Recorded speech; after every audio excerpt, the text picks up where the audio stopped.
Value stream mapping is a process that helps companies see the big picture of their operations. It can help them identify and eliminate waste in their process. The end goal of a value stream map is to improve the flow of materials and information through the company. What is value stream mapping? Value stream mapping is a lean tool used to identify and visualize the flow of materials and information from supplier to customer. It can help identify waste and opportunities for improvement. The map includes all steps in the process, from the time the customer request is received to the time the product is delivered. The tool uses a series of symbols and colors to represent the different steps in the process and the amount of time it takes for each step. By identifying and addressing the sources of waste, businesses can improve efficiency and reduce costs. What is the end goal of a value stream map? A value stream map is a tool that can be used to help identify and improve the flow of materials and information within and between organizations. The end goal of a value stream map is to create a visual representation of the current state of the process and identify areas for improvement. The map can help to identify waste and inefficiencies and can be used to make decisions about how to improve the process. How to create a value stream map. I have created a complete tutorial on how to create a value stream map. You can find the link in the description below. What are the benefits of value stream mapping? Value stream mapping is a valuable tool that can be used to improve the efficiency of a process. By creating a map of the current process, it is possible to identify areas where improvements can be made and create a so-called future state map. The future state is the project of the improved value stream that the team has to realize in max 12 months. The benefits of using value stream mapping may include improved efficiency, improved quality, reduced waste, reduced lead time, improved customer satisfaction, reduced inventory. Conclusion. Value stream mapping can help companies eliminate waste and improve the flow of materials and information through their business. It is a valuable tool for businesses looking to improve their operations. This video defines value stream mapping and explains the benefits of using this tool to improve business operations. Thanks for watching this video. Remember to leave a like and subscribe to the channel. If you want to get in touch with the Lean community, read the description below. Why value stream mapping is important. Value stream mapping is a process used to identify and eliminate waste in a production or business process. It is a visual representation of the flow of materials and information in a process, and it helps to identify areas where improvements can be made to increase efficiency and reduce costs. One of the main benefits of value stream mapping is that it allows companies to see the entire process from start to finish, rather than just focusing on individual steps. This holistic view can reveal bottlenecks and inefficiencies that may not be apparent otherwise. By identifying these areas, companies can then make changes to improve the flow of materials and information, which can lead to increased productivity, lower costs, and improved customer satisfaction. Another benefit of value stream mapping is that it can be used in a variety of industries and sectors. Whether you're in manufacturing, healthcare, or retail, value stream mapping can be applied to help improve your processes. This makes it a versatile tool that can be used by organizations of all sizes and types. Additionally, value stream mapping also helps in creating a common language and understanding of the process among the team members and stakeholders. When everyone is on the same page, it becomes easier to align goals, identify and prioritize improvement opportunities, and make data-driven decisions. In conclusion, value stream mapping is an important tool for companies looking to improve their processes and increase efficiency. It provides a holistic view of the process, helps identify areas of waste, and can be applied to a wide range of industries. By implementing value stream mapping, companies can see tangible results in terms of increased productivity, lower costs, and improved customer satisfaction. Thank you for watching this video. You can find more resources on the subject in the description. A value stream manager is responsible for the efficient flow of materials and information throughout an organization, from the initial purchase of raw materials to the delivery of finished products to customers. In this video, I will explore the key responsibilities of a value stream manager, the skills required for the job, and the benefits that can be gained from implementing a value stream management system. One of the main responsibilities of a value stream manager is to identify and eliminate bottlenecks and waste in the production process. This includes analyzing data, identifying inefficiencies, and implementing solutions to improve overall flow and efficiency. Another key responsibility is to oversee the flow of materials and information between different departments and stakeholders. This includes coordination and communication with suppliers, manufacturers, logistics providers, and customers to ensure that everything is running smoothly. A value stream manager must also be able to identify and implement new technologies and tools that can improve the flow of materials and information throughout the organization. This includes things like automation, digitalization, and data analytics. To be effective in this role, a value stream manager must have strong leadership and communication skills, as well as the ability to think strategically and analytically. They must be able to work well with cross-functional teams and be able to adapt to change quickly. Implementing a value stream management system can bring many benefits to an organization, including increased efficiency, reduced costs, improved customer satisfaction, and increased competitiveness. In conclusion, a value stream manager plays a critical role in ensuring the efficient flow of materials and information throughout an organization. By identifying and eliminating bottlenecks and waste, overseeing the flow of materials and information, identifying new technologies and tools, and having the right skills, they can help organizations to achieve greater efficiency, reduce costs, improve customer satisfaction, and increase competitiveness. If you're interested in this field and want to learn more, it's a good idea to start researching and gaining experience in the field to make you a good fit for the role. Thank you for watching. You will find more details into the description. There is a woman named Marie Kondo, which teaches people how to be happy at home having only what they need and like and not be overloaded with unnecessary items. When you have unnecessary items, you also have unnecessary burdens, and this does not lead to happiness. The same principles can apply in the world of work. You need to have the right inventory level, neither too much nor too little. A simple model for dividing a company's inventory is raw materials, materials in processing, finished products. Inventory management is the set of activities of planning, coordination, control. Furthermore, in inventory management, attention must be paid to other aspects such as purchase, handling, storage, sales. Inventory management is normally entrusted to an inventory manager.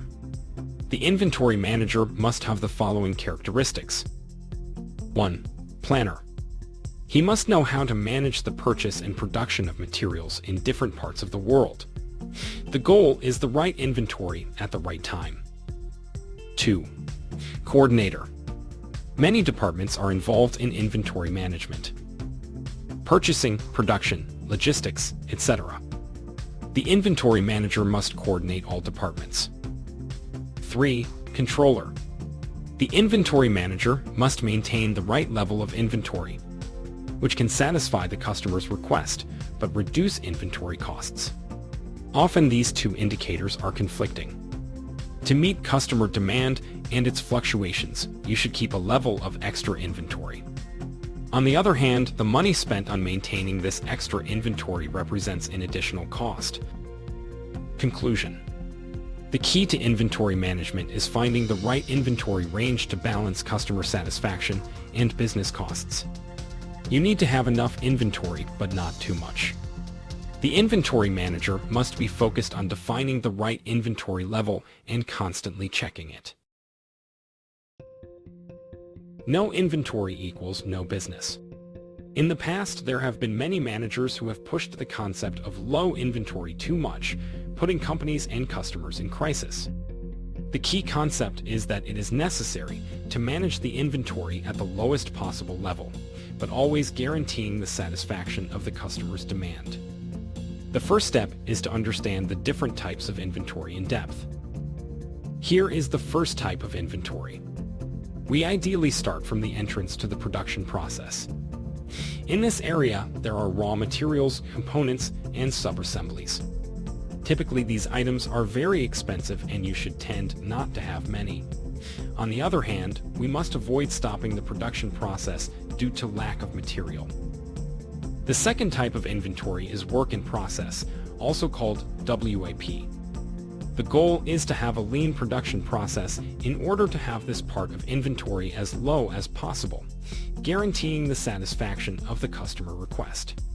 This is where tools like batch reduction, cell design, SMED, TPM, and other lean tools can help. The third type of inventory is the finished goods warehouse. Typically, this is the most expensive of the inventory types, as there are all the production costs in the finished product.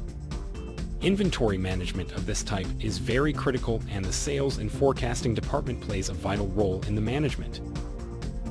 The fourth type of inventory is the auxiliary and maintenance materials warehouse. In this container, there are the spare parts of the machinery, the oils, the protective devices of the employees, the office materials, and everything that contributes to keeping the company going. Typically, this fourth type of inventory does not contribute significantly to the company's total inventory. Conclusions.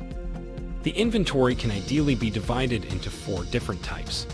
Each of these types must have different management methods optimized for the type of inventory to be controlled. Don't forget to like and subscribe to the channel.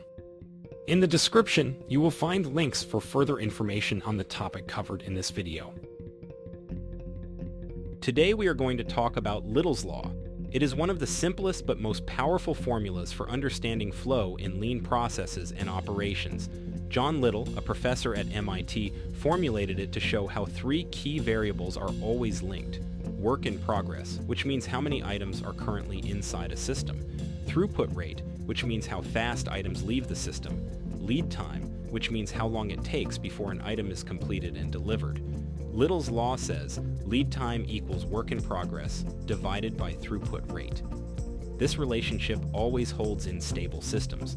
Stable means the inflow and the outflow are roughly equal, and there are no big spikes, shortages, or special events. In other words, it is valid in everyday operations, not during ramp-ups or breakdowns. Let's see a basic example. A repair shop has 20 phones waiting for service. The technician repairs 5 phones per day. How long will the last customer in line have to wait? Lead time equals 20 divided by 5. The answer is 4 days. Now let's look at another form of the law. Sometimes, instead of using throughput rate, we use cycle time, which is the time needed to process one single item. Then the formula becomes lead time equals work in progress multiplied by cycle time. We can test that with numbers. The repair shop now has 60 phones waiting. The technician repairs 6 phones per day. A working day is 480 minutes. Cycle time equals 480 divided by 6 equals 80 minutes per phone. Lead time equals 60 multiplied by 80 equals 4,800 minutes, which is 80 hours, which is 10 days. Exactly the same result as with the other formula. This is why Little's Law is so useful. You can use whichever version is more practical for your data. Here are several ways I use Little's Law in lean manufacturing. Example 1. Calculating queue time. I have 10 items in work in progress. Cycle time equals 30 minutes per item. Lead time equals 10 multiplied by 30 equals 300 minutes, which is 5 hours. So the last item will wait 5 hours before being processed. Example 2. Finding the maximum work in progress to meet a given lead time. Cycle time equals 20 minutes. Target lead time equals 6 hours, which is 360 minutes. Work in progress equals 360 divided by 20 equals 18 items. So I should not allow more than 18 items into the process if I want to meet my waiting time goal. Example 3. Determining the maximum allowable cycle time. Target lead time equals 120 minutes. Maximum work in progress equals 30 customers in the waiting room. Cycle time equals 120 divided by 30 equals 4 minutes. The process must not take more than 4 minutes to hit the target. Beyond manufacturing, Little's Law can be applied in many areas. In hospitals, it can estimate patient waiting times in emergency rooms or operating theaters. In call centers, it can predict how many operators are needed to keep call waiting times within targets. In software development, it can be used to manage backlogs and predict delivery times for features. In supply chains, it can guide decisions on stock levels, lead times, and throughput at warehouses. You can also use it for line design. If you know your target lead time and your process speed, you can calculate the amount of work in progress you should allow to achieve smooth flow. Or if you know your work in progress and your customer promise, you can calculate the cycle time that each operation must meet. Little's Law is not a forecasting tool. It does not tell you how to change the future. It tells you the inevitable relationship between these three variables. Change one, and at least one of the others must change too. In short, Little's Law is a compass for lean thinking. It helps you make better decisions about capacity, flow, and customer experience, whether you work in manufacturing, services, or knowledge work. Thank you for watching this video about Little's Law. I hope it gave you some clear and practical ideas you can apply in your own processes. If you found it useful, give it a like and share it with your colleagues. And do not forget to subscribe so you will not miss the next video. Inventory costs are a significant consideration for industrial engineers, as they directly impact a company's profitability and efficiency. These costs can be broadly categorized into three types: carrying costs, ordering costs, and shortage costs. Carrying costs, also known as holding costs, are the costs associated with storing inventory over a certain period. These include warehousing costs such as rent, utilities, and maintenance, as well as costs related to inventory depreciation, obsolescence, and insurance. Additionally, there's the cost of capital tied up in inventory, which could have been used elsewhere in the business for potentially profitable activities. Ordering costs are the expenses incurred when placing orders for more inventory. These include costs related to processing purchase orders, transportation and shipping fees, and receiving and inspecting the items. In a lean manufacturing context, the goal is to minimize these costs by optimizing order quantities and frequency. Shortage costs, also known as stockout costs, occur when there's insufficient inventory to meet demand. These can result in lost sales, decreased customer satisfaction, and potential damage to the company's reputation. In some cases, rush orders may need to be placed to replenish stock, which can significantly increase ordering costs. Moreover, excessive inventory can lead to quality issues due to overstacking, forklift damage, and hidden product defects that are undetectable in large lots. It also requires a substantial infrastructure to control and monitor, taking up valuable space that could be used more profitably. In lean manufacturing, the focus is on reducing these costs by maintaining optimal inventory levels, improving forecasting accuracy, and enhancing supplier relationships. This approach not only reduces waste, but also contributes to a more efficient and responsive supply chain. If you enjoyed this video, don't miss out on the video about the buffer stock and safety stock. Have you ever heard of the 5S Lean method? It is an approach that can transform any workplace, making it more efficient and enjoyable. The 5S method is not limited to cleaning. It aims to change corporate culture by encouraging continuous improvement. Companies often implement 5S to create a safer and more productive work environment. The 5S method consists of 5 phases, each essential to achieving the final goal. The first phase is sort, which involves identifying and eliminating everything that is not necessary. The second phase, set in order, focuses on the logical arrangement of objects and the creation of efficient workflows. The third phase is shine, which entails making the workplace as clean as possible and establishing a standard for cleanliness. The final 2 phases are designed to maintain the achieved standards over time. Standardize means defining routines to uphold order and cleanliness. Finally, The sustain phase aims to create habits and discipline through regular checks to ensure that the standards are consistently maintained. The 5S method brings numerous benefits. It reduces the risk of accidents, increases employee well-being, and creates a more pleasant work environment. It also contributes to environmental protection by reducing waste and losses. Implementing the 5S method is not a temporary project, but a cultural change that becomes consolidated over time. Conclusion. The 5S method is not just about cleaning, but a system that creates order and sustains it over time. With this method, a culture of continuous improvement is established. The key to success lies in the involvement of all members of the organization. Implementing 5S means working toward a standard that is constantly improved, with the goal of creating an efficient, safe, and enjoyable work environment. If you want to talk about lean transformation, operational excellence, or continuous improvement, you can't ignore the 5S method. The equations are simple.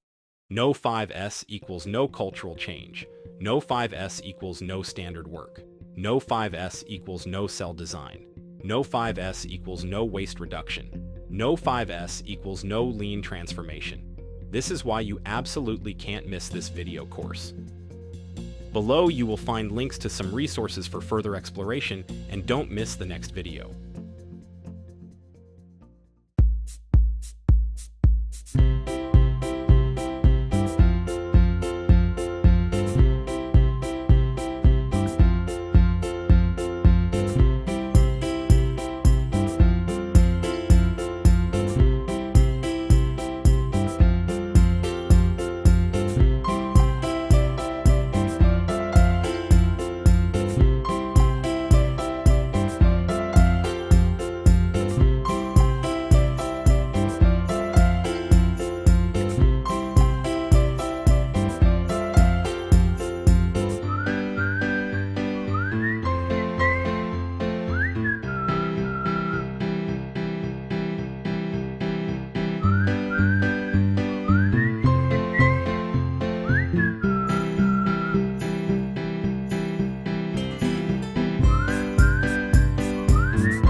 Hi, you are viewing the first value stream mapping tutorial ever.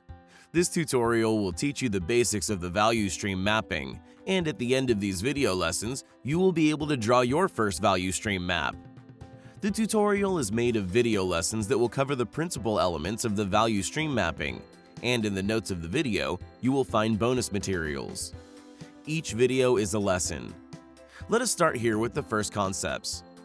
Why value stream mapping? The main reason is that if you focus on one process and not on the whole system, your customer could not feel the difference. Focusing only on one process is like to improve only the engine of a car by leaving the wheels deflated. So to improve your company, you have to focus on the flow and the value of the entire stream, and not only on one single point. Benefits of value stream mapping. It is a collaborative tool, can be understood by everybody, help you to focus where it counts. You can see both material and information flow. Where to start value stream mapping? There is no point to start mapping the entire company. It is important to start where you can get results quite immediately. So, the best place to start is where a customer is unhappy or on SKUs that give the company a significant income. For example, if the company sells the SKU 1234 that generate an annual income of $10,000 and the SKU 5678 that generate $500,000, I will strongly suggest mapping the second one. Okay, now you know why to use the value stream mapping and where to start. Let me now explain to you other points. 1. Map by walking with sheets and pencil. It is not a PC exercise. Walk the shop. 2. Map yourself entirely and starting from the end of the stream. This will help you to better understand the process. 3. Do not rely on the data in the system. Look for reality. Speak with people. 4. The point of the value stream mapping is not the map itself, but genuinely understand the process looking to material and information flow. 5. Draw the current state. Do not jump to conclusions. That's everything for now. In the next video, I will describe to you the first element of the value stream map, the customer demand.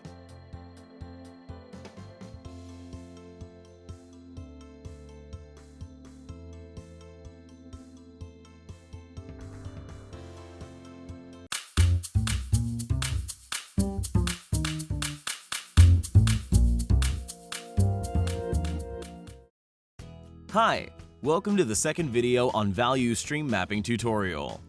In this video, I will teach you the first element to draw in your value stream map, the customer demand. The first thing to remember is that we are here for the customer. We are not in the company for the department goal. We are here to meet the customer's demand and give them value. Are we on the same page? It is time to decide which customer you want to start mapping.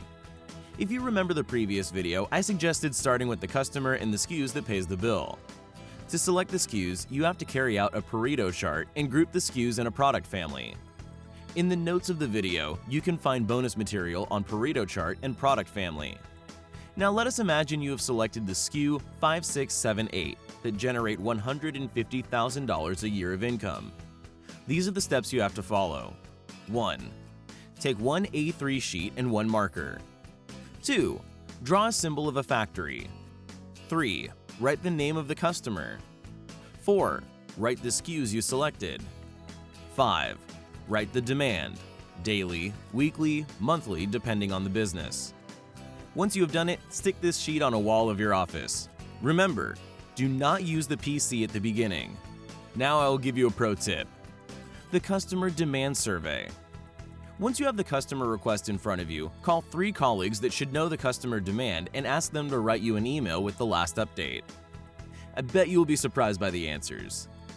Could be the numbers will be very different. But are we here for the customer? So, if after this survey you discover that everybody knows a different number on the customer request, you have your first Kaizen event to carry out. Kaizen event. Assess the customer request on SKU 5678. Okay, after this video, you should have A. Understood that the customer is king. B. An A3 sheet with the customer demand written. C. One survey about the customer demand performed and eventually a Kaizen event planned. Do not underestimate the misalignment of the customer demand. How can you serve the customer if 4 people know different numbers? In the next video, I will speak about the second element of the value stream map, the process box.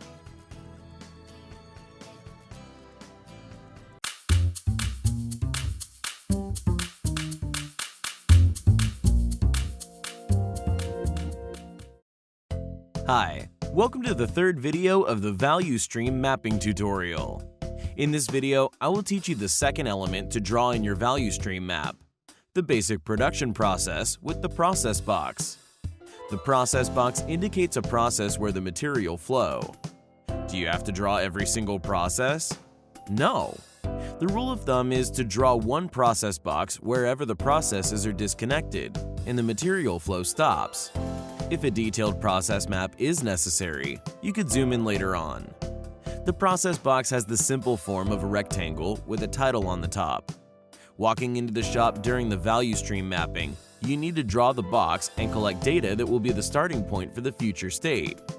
So, for each process box, you need to connect a data box. The data box is a simple list of information you think is necessary. Here there is a list to get started. Cycle time, the time between two parts coming off the process. Changeover time, the time to switch from product A to product B. Number of people, it is the number of people you need minimum to operate the process. Available time, how many minutes is the machine available in one shift for the value stream you are mapping? Uptime, how many minutes is the machine not stopped for maintenance? Scrap rate, how many parts do you scrap in percentage? The list of information will be richer the more you draw value stream maps. Are you okay so far? Let us move to another important symbol, inventory. As you walk the value stream, you will find places where the inventory is accumulated. You have to track it on the value stream with a warning triangle with an eye in the middle and the number of pieces you see on the floor. Okay, once you have done this walk, you should have a value stream map that should appear as follows. Element 1, the customer demand. Element 2, the process flow with the inventory icons and data boxes.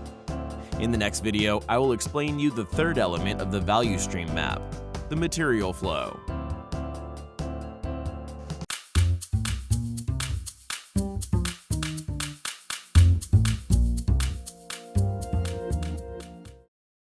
Hi! In this video, I will explain you the third element of the value stream mapping, the material flow. The first question you need to answer is, how frequently and which way of shipment I deliver to my customer? Am I using a truck, airplane, or boat? The second question is, how frequently I receive the raw material and which way of shipment the supplier uses? Well, once you have the answer, you have to draw this information on the value stream map. Warning! Draw only one or two main raw material and not the entire list. Okay, now it is time for another set of questions. What is the lot size of shipping to my customer? What is the lot size I receive from my supplier? How much raw material I have into the company? In general, you will have to draw all the relevant information on the map, avoiding to exaggerate. Well, now you should have the map with this three elements. 1. The customer demand. 2. The process box. 3. The material flow. In the next video, I will explain you the fourth element of the value stream, the information flow.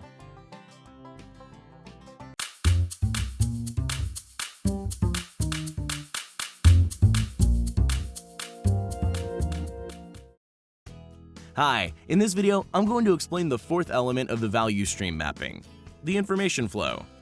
Let me start with a key concept. The material flow is dependent on information flow. In other words, you can imagine the information flow going from right to left, and hence the material flow going from left to right. Should be clear that if the information flow is confused, the material flow will be confused as a consequence. Now, to reinforce this last concept, imagine you at the restaurant. When you order to the waiter, you are in the information flow. When the waiter brings you what you ordered, there is the material flow. If your order is unclear or confused, there's the risk you will not eat the dish you ordered. How to represent information flow? Commonly, a straight arrow is used for the information flow, and a Z arrow for the electronic information flow. You can be more detailed by adding icons like phone, mail, Excel icon, etc.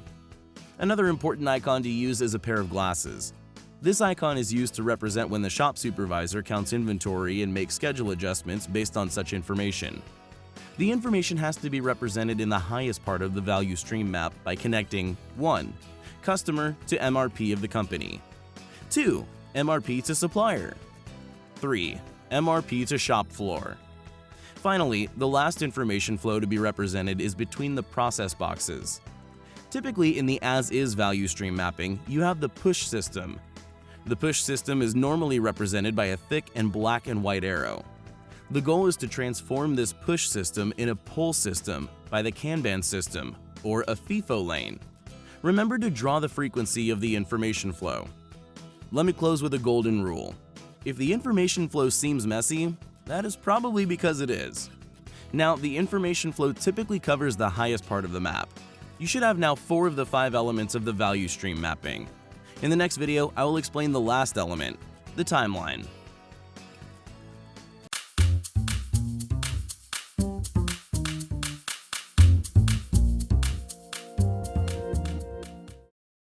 Hi! In this video, I will explain to you the last element of the value stream map, the time ladder. At this stage of the value stream map, you should have the material flow at the bottom and the information flow on the top. The time ladder has to be drawn under the process boxes and the inventory triangle with the rules I will tell you in a few seconds. The ladder has to be drawn with the highest part under the triangle and the lowest part under the process boxes. Once the ladder is drawn, you have to put value added time and lead time on that. What is the value added time? Typically, the value added time is defined as the time the customer is willing to pay for. What is lead time? Typically, the lead time is defined as the time one piece it takes one part to pass through one operation. There's a lot to say about these definitions, and I will treat into details in other videos. How to calculate the value added time? To be balanced between effort and accuracy, you can assume that the value added time of a process box is equal to the cycle time of the operation. How to calculate lead time? Even here, to have a good estimation, you can take the pieces of inventory you've seen during the Gemba Walk and divide by the customer demand. For example, you have 100 pieces under the triangle and the customer demand is 20 pieces a day. In this case, the lead time is 5 days.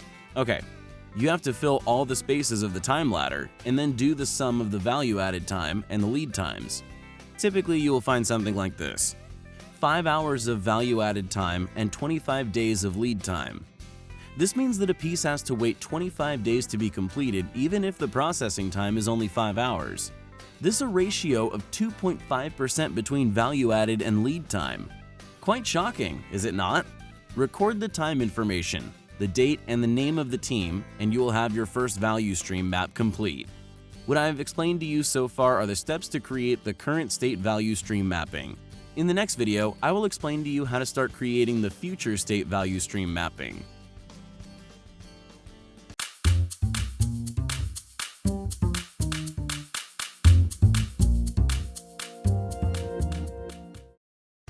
Hi! So far, I explained to you how to draw the current state VSM. Now, before moving on to how to draw the future state VSM, I want to tell you some principles to get a lean value stream. If you know the lean principles to follow, you will draw the future state more consciously. Principle 1. Do not overproduce. Produce at the takt time speed to avoid overproduction. Overproduction is the king of the 7 wastes. Principle 2. Create the flow where is possible. When the process workstations are far from each other, the material stagnation is natural. With closer workstations, it will be easier to have one-piece flow. Principle 3. Use the supermarket to control production. When it's not possible to move workstations closer, use a supermarket and pull system to control the inventory. Principle 4. Schedule only at one point. If scheduling occurs in multiple points, the information flow will be messy and the material flow accordingly. This scheduling point is named the pacemaker. Principle 5. Level the production mix. At the pacemaker, try to schedule the production mix at the shortest time interval you can. Distribute the production in the sequence ABC, ABC rather than AA, BB, CC, AA, BB, CC. Principle 6. Level the production volume. Release into production small and consistent increments of work. Principle 7. Develop the organization to avoid large batches of production. The best way to do that is by SMED events.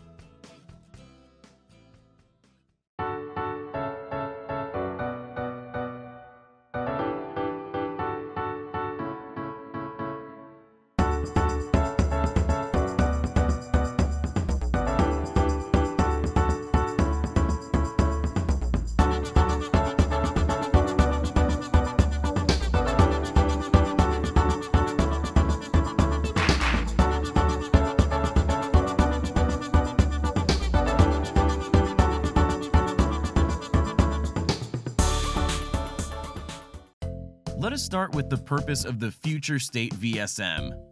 Number 1, build a value stream where single processes are linked to their customers. Number 2, the processes produce only what is needed, when is needed, in the quantity needed. Number 3, in the future state, the wastes highlighted in the current state are eliminated. Now, the steps to follow are A. Meet with the team in front of the current state VSM. B. Take a red pencil and start discussing and noting improvement opportunities by answering this set of questions. What is the takt time of the value stream? Is it possible to build a supermarket where the customer pulls? Where in the process can we use flow? Where the processes are too far and we need supermarkets? Where will we set the pacemaker of the flow as a single point of scheduling? How will we level the production mix? What increment of work will we consistently release? What improvements will be necessary, i.e. improve uptime, improve quality, improve changeover time? Okay, after this set of questions, you should have a current state VSM full of Kaizen burst. It is time now to draw the future state by using new symbols as Kanban, pull, supermarket, FIFO, etc. For each Kaizen burst, try to imagine an impact on the KPIs as inventory, lead time, or quality. Well, in the description below, you'll find bonus material to go into details. Subscribe to my channel now!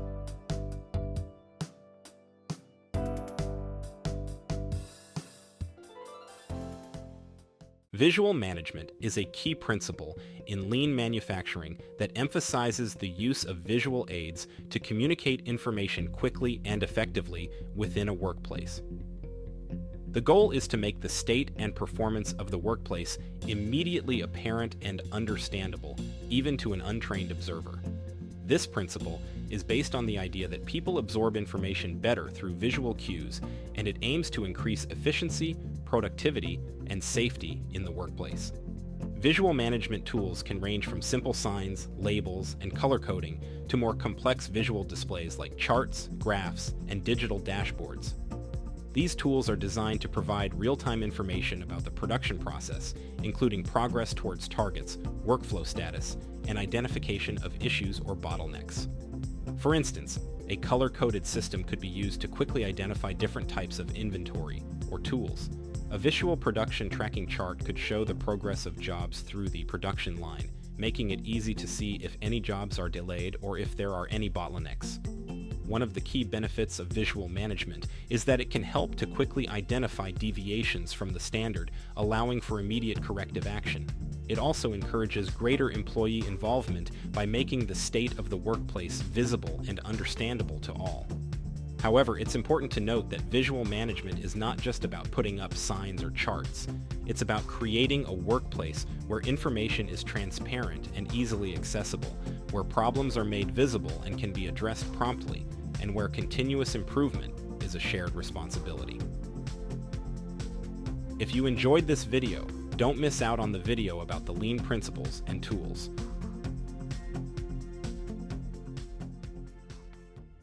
Hi, I am Mark Anderson, the founder of LeanVlog. The Gemba Walk became popular in 2010. The Gemba Walk is a standard leadership walk at the shop floor and in the offices to observe work, processes, performance, and help solve problems. The Gemba Walk can be done at various levels of the organization, and with different frequencies. For example, the manager, once a month. The plant manager, once a week. The division manager, once a day. The Gemba Walk is important for creating leadership visible to workers. What is the Gemba Walk? 1. A standardized journey through a value stream. 2. Direct observation of the company. 3. Respect for workers. 4. A way to observe, teach, and learn. 5. A form of servant leadership that helps remove barriers. How to conduct a Gemba Walk? Some organizations use the 5G method. 1. Go to the actual place. 2. Get the fact. 3. Grasp the entire situation. 4. Generate reasons. 5. Guide the corrective actions. During a good Gemba Walk, Workers have an opportunity to be listened to and be proud of their work, improvements, and objectives achieved. On the other hand, leaders at all levels learn respect, have the opportunity to coach and better understand people and processes. Some questions that can be asked during the Gemba Walk. For example, 1. Is this the right location for WIP?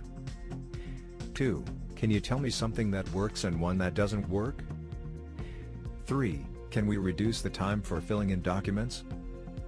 4. What is the root cause of the problem? None of these questions are answered in the meeting rooms. The Gemba Walk allows you to improve productivity proactively, and not by looking at an Excel sheet at the desk. Deming said, "Management by results, like driving a car by looking in the rear mirror." Conclusions. The Gemba Walk is learned by doing it. Start now with the first experiment in an area near you that is meaningful for business. Hi, if you've made it this far, it means you appreciate the educational work I do on YouTube. So I'd like to remind you to like this video and subscribe to the channel if you haven't already. It costs you nothing, but it helps me a lot to continue spreading lean thinking around the world. Gemba Walk is a fundamental practice in lean manufacturing that holds immense importance for industrial engineers.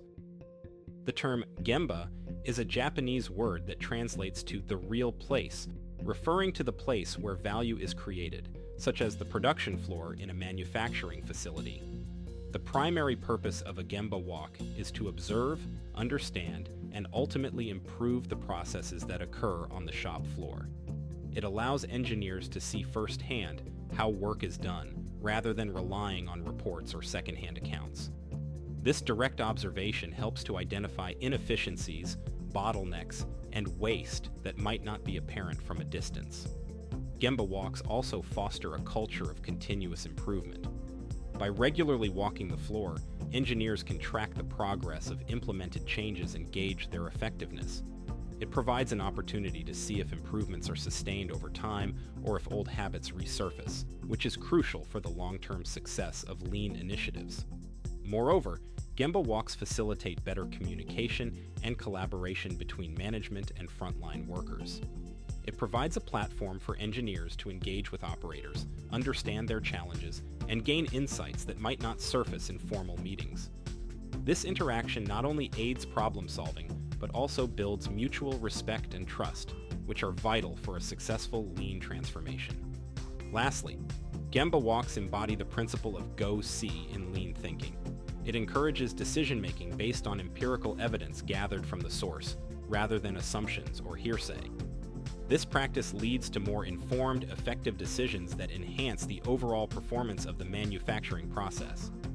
In conclusion, Gemba Walk are a powerful tool for industrial engineers to drive continuous improvement, foster better communication, and make evidence-based decisions in a lean manufacturing environment. A Gemba Walk is a structured process that involves several key steps. Here's a brief guide on how to conduct one. 1. Preparation. Before the walk, clearly define its purpose. Are you focusing on a specific process, looking for waste, or assessing the effectiveness of a recent change? Knowing your objective will guide your observations and questions. 2. Schedule. Gemba Walks should be regular, ideally weekly. This frequency allows for consistent observation and follow-up on previous findings or implemented changes. 3. Walk the floor. During the walk, observe the actual work processes. This is not a time for problem solving or making immediate changes. It's about gathering information and gaining a deeper understanding of the work being done. 4. Engage with employees. Talk to the people doing the work. Ask open-ended questions to understand their perspective on the process, challenges they face, and ideas for improvement. Remember, the goal is not to judge or blame, but to learn. 5. Take notes. Document your observations, insights, and any potential issues that need to be addressed. These notes will be valuable for follow-up actions and future walks. 6. Follow-up. After the walk, review your notes and determine the next steps. This could involve deeper analysis of a problem, planning a Kaizen event, or implementing a suggested improvement. 7. Feedback. Provide feedback to the team. Share your observations, commend good practices, and discuss potential improvements. This feedback loop is crucial for continuous improvement and employee engagement. 8. Repeat. Gemba walks are not a one-time event. They should be part of your regular management routine. Over time, you'll develop a sharper eye for waste and a better understanding of how to drive continuous improvement. Remember, the goal of a Gemba walk is not to find fault, but to learn, identify opportunities for improvement, and engage with your team. It's a powerful tool for driving lean manufacturing principles in your organization. Hi, if you've made it this far, it means you appreciate the educational work I do on YouTube. So I'd like to remind you to like this video and subscribe to the channel if you haven't already. It costs you nothing, but it helps me a lot to continue spreading lean thinking around the world. Standard work is a fundamental concept in lean manufacturing, serving as a blueprint for efficient and consistent operations. It refers to the most effective, efficient, and safe way to perform a particular task or process. It's not just a set of instructions, but a carefully designed workflow that minimizes waste and variability while maximizing efficiency and quality. Standard work outlines the sequence of activities, the timing of each activity, the workstation layout, and the resources required, including materials, tools, and personnel. It's typically documented and visually displayed in the workplace, serving as a guide for operators and a benchmark for continuous improvement. The goal of standard work is to ensure that every task is performed the same way every time, regardless of who is performing it. This consistency reduces errors, increases productivity, and ensures a predictable output, which is crucial for meeting customer demand and maintaining high-quality standards. However, standard work is not a rigid or static concept. It's dynamic and continuously evolving, reflecting the principle of Kaizen, or continuous improvement. As improvements are made, the standard is updated and the cycle of improvement continues. Importantly, standard work is not just about efficiency, it also encompasses safety, quality, and worker responsibility. It empowers operators to take ownership of their tasks, encourages problem solving, and fosters a culture of continuous learning and improvement. In conclusion, standard work is a cornerstone of lean manufacturing, providing a clear, consistent, and efficient way to perform tasks while serving as a foundation for continuous improvement. If you enjoyed this video, don't miss my video on Muda Morimura.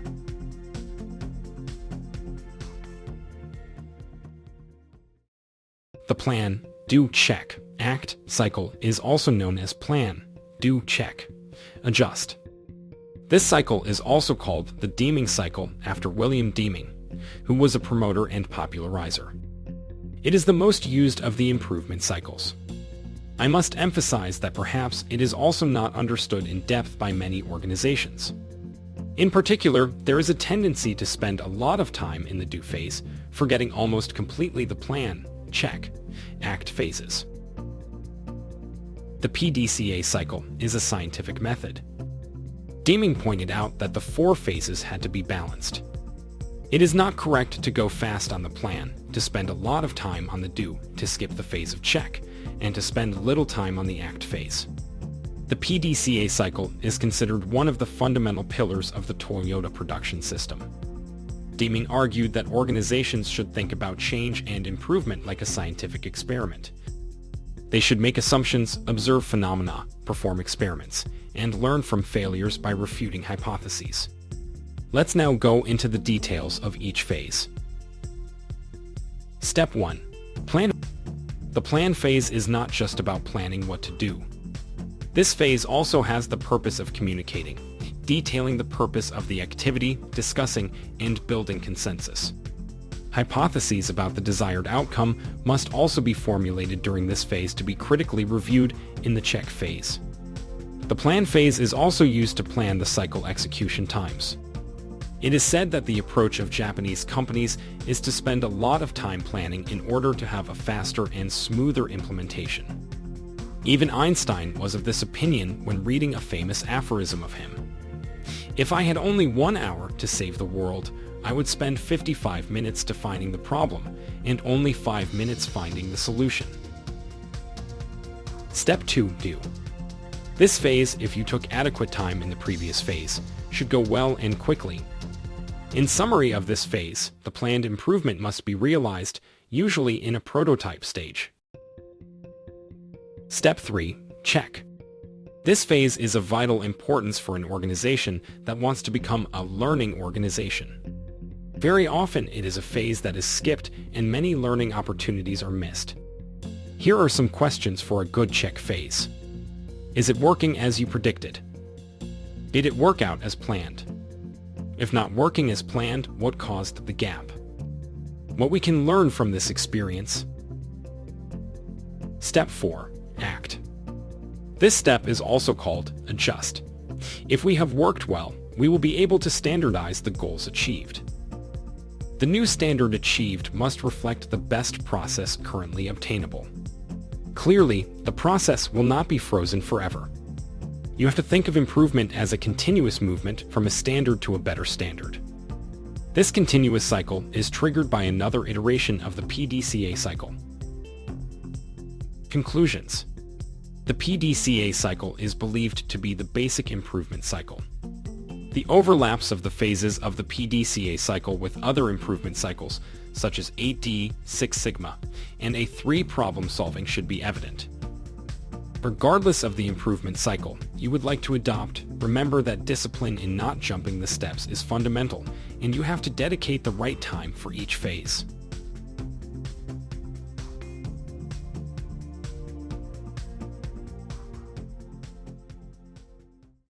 Today, I am discussing the 8 steps of the A3 problem-solving method, a systematic approach to finding solutions and improving processes. The A3 problem-solving method is used by organizations to break down complex problems into smaller and more manageable parts and to effectively communicate their ideas and solutions. Here are the 8 steps of the A3 problem-solving method. 1. Clarification. Clearly define the problem and ensure that you have a deep understanding of it. 2. Breaking down the problem. Collect data related to the problem, including data on the current process, the root cause of the problem, and the impact of the problem on your organization. 3. Set the target. Use the data you have collected to analyze the problem. Brainstorm potential solutions and evaluate the strengths and weaknesses of each solution. 4. Root cause analysis. Develop a hypothesis about what the root cause of the problem is and what can be done to solve it. 5. Develop countermeasures. Try out your hypothesis and see if it works. You may need to modify your hypothesis or try multiple solutions to find the best one. 6. Execution. After you have implemented your solution, evaluate the results and see if the problem has been resolved. 7. Monitoring. Continuously monitor and evaluate your solution and make improvements as needed. 8. Standardize and share. If your solution is effective, standardize it so that it can be used again in the future. Share the solution with others and make it part of your organization's processes and procedures. In conclusion, the A3 problem-solving method is a structured and effective way to solve problems and improve processes. By following these 8 steps, you can break down complex problems into smaller and more manageable parts, and develop effective solutions that can be standardized and continuously improved.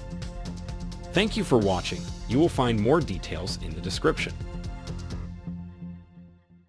A3 problem solving is a structured problem solving and continuous improvement approach named after the size of paper, A3, that the plan is typically written on. Here's a brief guide on how to conduct A3 problem solving.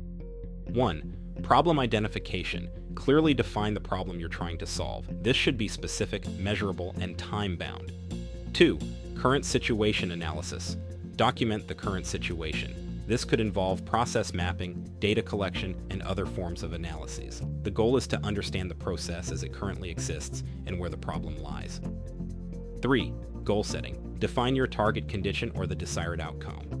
This should be directly related to the problem you've identified and should represent a measurable improvement. 4. Root cause analysis. Identify the root cause of the problem. Tools like the 5 Whys or fishbone diagram can be helpful here.